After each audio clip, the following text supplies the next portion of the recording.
कभी ऐसा महसूस हुआ है कि सब कुछ ठीक है, अच्छी नौकरी है, सैलरी भी ठीक ठाक है, पर अंदर से कुछ खाली खाली सा लगता है?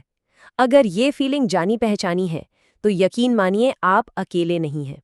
आज हम इसी पैशन यानी जुनून के सबसे बड़े मिथक की परतें उधेड़ने वाले हैं और एक ऐसा प्रैक्टिकल ब्लूप्रिंट देखेंगे जिससे वो जिंदगी बनाई जा सके जो हम असल में जीना चाहते हैं। मशहूर शायर पाश ने लिखा था, सबसे खतरनाक होता है हमारे सपनों का मर जाना। और सच कहूं तो यही फीलिंग आज करोड़ों लोगों के अंदर है। एक ऐसी जिंदगी जहां सपने तो शायद मर चुके हैं और बस एक मुर्दा शांति सी रह गई है।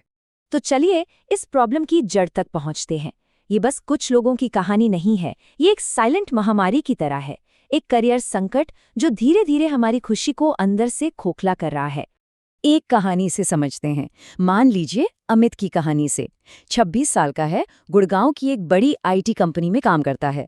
सैलरी 12 लाख, मतलब कागज पर तो अमित की लाइफ पूरी तरह सेट है। पर हर सुबह उसे बस एक ही सवाल खाता है कि क्या यही है वो जिंदगी?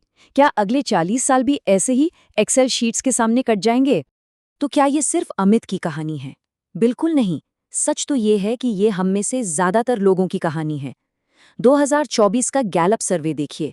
साउथ एशिया में 10 में से लगभग 8 लोग, जी हाँ 8 लोग, अपने काम से या तो क्वाइट क्विटिंग कर रहे हैं या फिर एक्टिवली डिसएंगेज्ड हैं। सिर्फ 21% लोग ही अपने काम में मन लगा पा रहे हैं।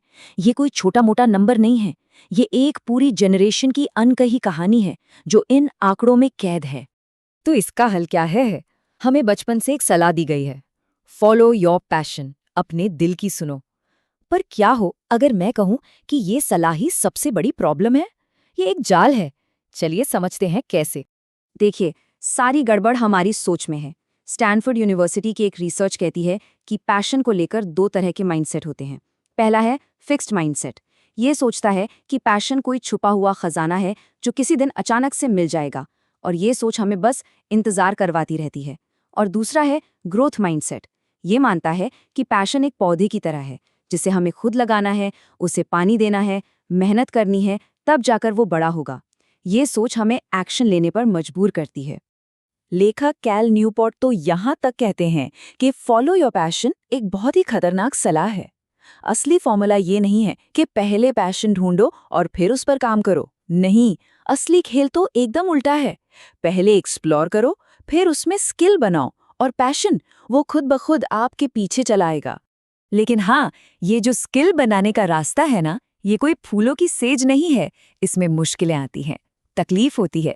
आइए इस सफर को नेहा की कहानी से समझते हैं और फ्लो स्टेट के एक कमाल के कॉन्सेप्ट को भी जानते हैं। ये है 34 साल की नेहा। शादी के बाद शेफ बनने का सपना कहीं धूल खा रहा था। एक दिन बेटे के जन्मदिन पर उन्होंने केक बनाया।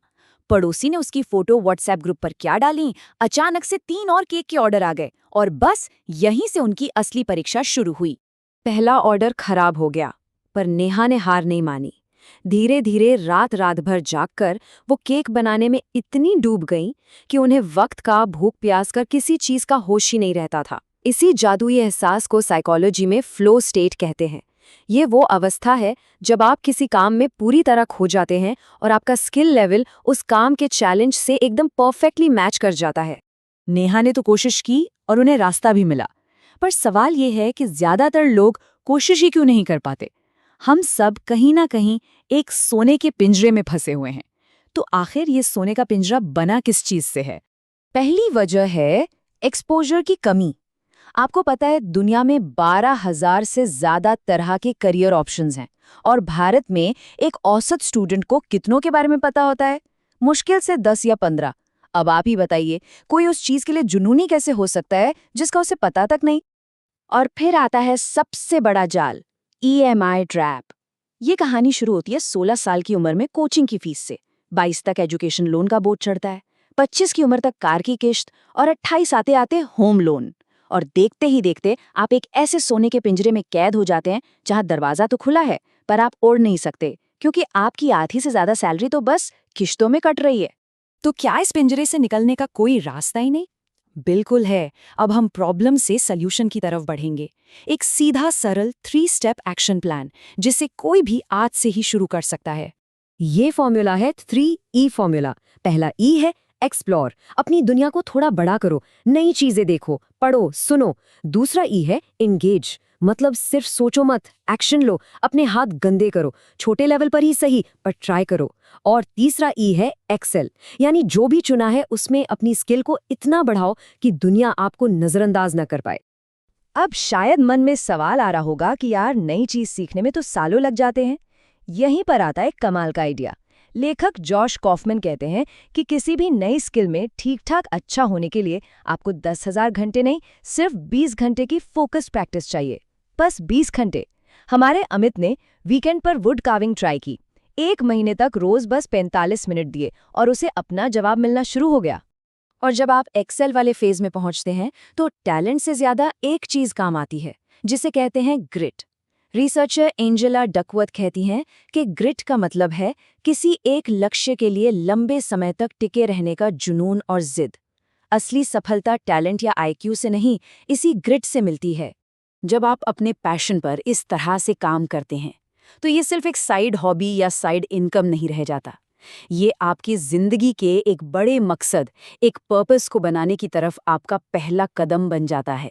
जापान में एक बहुत ही खूबसूरत कॉन्सेप्ट है इकिगाई, जिसका मतलब है जीने की वजह। ये 4 सवालों के जवाब से मिलकर बनता है। वो क्या है जो आपको करना पसंद है? वो क्या है जिसमें आप अच्छे हैं? दुनिया को किस चीज की जरूरत है और किस काम के लिए आपको पैसे मिल सकते हैं? और सबसे जरूरी बात, इकिगाई ढूंढा नहीं जाता, इसे धीरे धीरे बनाया जाता है, ठीक वैसे ही जैसे पैशन बनाया जाता है। मुझे पता है मन में क्या चल रहा होगा। अब मेरी उम्र नहीं रही, पैसे कहाँ से आएंगे, घरवाले क्या कहेंगे। चलिए इन बहानों को भी एक एक करके तोड़ते हैं। उम्र, करियर बदलने की एवरेज एज 39 साल है। आप लेट नहीं हैं। घरवाले, उन्हें बातों से नहीं अपने काम के नतीजों से मनाइए। और पैसा, नेहा ने घर के पुराने ओवन से शुरुआत की थी। आपकी शुरुआत आपके फोन या एक पुरानी किताब से भी हो सकती है। और एक आखिरी सबसे दिलचस्प बात सुनिए। सैन फ्रांसिस्को यूनिवर्सिटी की एक स्टडी बताती है कि जो लोग साइड में कोई पैशन प्रोजेक्ट करते हैं, उनकी मेन जॉब की परफॉर्मेंस बेहतर हो जाती है, उनकी क्रिएटिविटी बढ़ती है और बर्नआउट का खतरा भी कम हो जाता है। मतलब ये आपकी नौकरी के खिलाफ नहीं, बल्कि उसके लिए भी अच्छा है। तो अब सवाल ये नहीं है कि क्या मैं कर सकता हूँ, सवाल ये है मैं कब शुरू करूंगा। क्योंकि सपनों और हकीकत के बीच में सिर्फ एक चीज खड़ी है, एक पहला कदम। तो इस विश्लेषण के खत्म होने के बाद वो पहली चीज क्या होगी जिसे आप एक्सप्लोर करेंगे?